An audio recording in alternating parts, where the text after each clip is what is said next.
جس شخص نے اپنے راز کو اپنے تک محدود رکھا وہ جلد کامیابی کی منزل تک پہنچ جائے گا۔ وفا ایک ایسا دریا ہے جو کبھی خشک نہیں ہوتا۔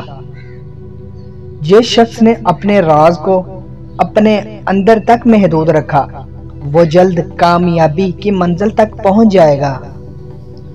اچھے ساتھی کو چھوڑنے کے نتیجے میں برا ساتھی مل جاتا ہے۔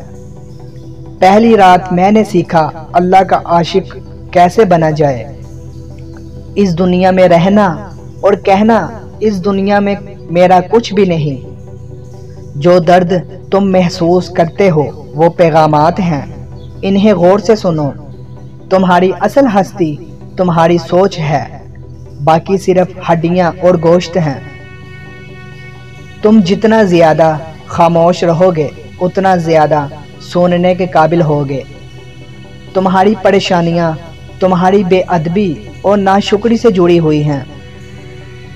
اپنی روح کی تلاش کرو، اپنے دل کو صرف ان ہڈیوں میں نہ رکھو۔ وقت بہت ظالم ہے، تجربہ دے کر معصومیت چھین لیتا ہے۔ بس یقین رکھو اللہ پر، وہ تمہیں ویران کنویں سے اٹھا کر سلطنت کا بادشاہ بنانے پر قادر ہے۔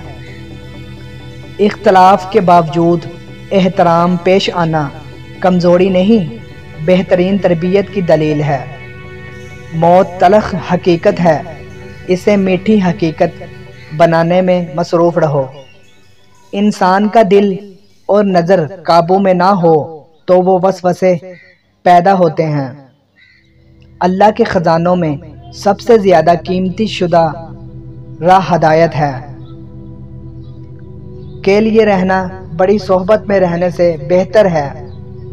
اچھی صورت دل کو متاثر کرتی ہے جبکہ اچھی سیرت روح کو۔ لوگوں کے ساتھ ان کے کردار کے مطابق نہیں اپنی تربیت کے مطابق رویہ اختیار کیا جائے۔ سہنے والوں کو اگر صبر آ جائے تو کہنے والوں کی اوقات دو کوڑی کی رہ جاتی ہے۔ کسی بھی چیز سے پریشان ہونے کی ضرورت نہیں۔ اے میرے دل، نہ تو یہ درد ہمیشہ رہنے والا ہے اور نہ ہی زندگی۔ ٹوٹا ہوا دل خدا کی توجہ کھینچتا ہے۔ خوش نصیب ہے وہ روح جو خدا کے لیے روتی ہے۔ آنسو وہ خون ہے جسے غم نے پانی بنا